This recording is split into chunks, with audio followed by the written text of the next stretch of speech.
you very much, Madam Chair. To my two friends and former colleagues, I'm down here in the far reach, although I'm sure my Senate colleagues would confess that there's no such thing as a bad seat in the upper chamber. I guess my first question, Minister Holland, January 3rd, 2017, Corporal Lionel Desmond from Upper Big Trackety in Nova Scotia, he, with a semi-automatic rifle, took the life of his wife Shana, 31 years old, his 10-year-old daughter Aaliyah, his 52-year-old mother Brenda, and then turned the gun on himself and took his own life. As you know, the Desmond inquiry report was released 2 weeks ago in Nova Scotia. The findings were very concerning around mental health treatment in my home province of Nova Scotia. And I'm not in any way running down the professionals who continue to do a tremendous job for the people of Nova Scotia. But it's become obvious that there are certain realities, and as it comes around to the discussion around MAID, there are certain realities around access to mental illness services and the delivery of those services in Nova Scotia. The story of the Lionel Desmond's access to treatment for his PTSD touched on rural challenges, on challenges of race, on barriers that face veterans, access to firearms, and on and on. This former Canadian soldier fell through the cracks. And the health system, those cracks in the health system resulted in this tragedy. My difficulty is squaring that sort of with further access to MAID for mental health conditions. There are concerns in the report's findings. So my question is, what processes are in place that will give us some kind of comfort that we can extract the lessons and learn from this incredible tragedy? Minister Alden.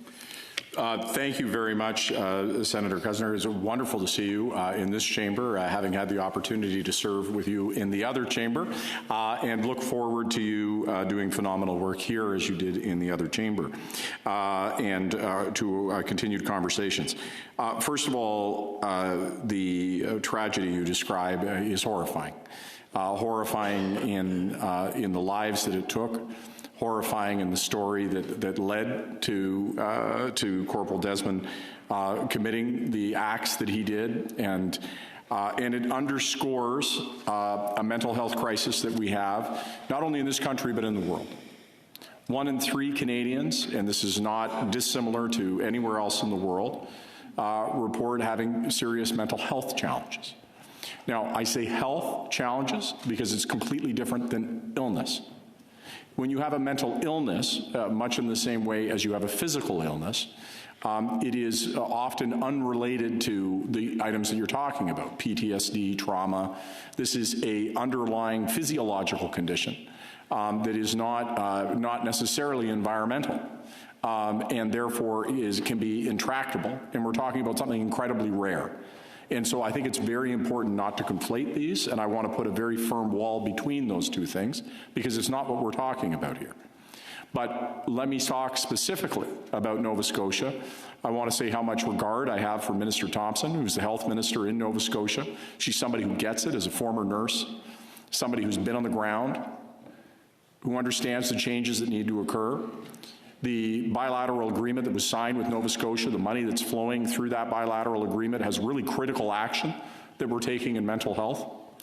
And it has to be a whole-of-society approach. Senator Cuzner, I'll be straight with you that it's not going to be enough for the federal government to act alone in this. How we are treating each other in this world has to change.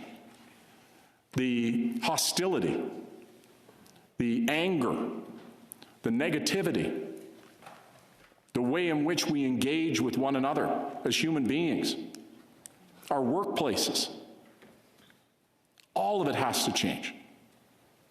This is sickness, this the health issues that are pervasive right now are coming because of how we're treating each other.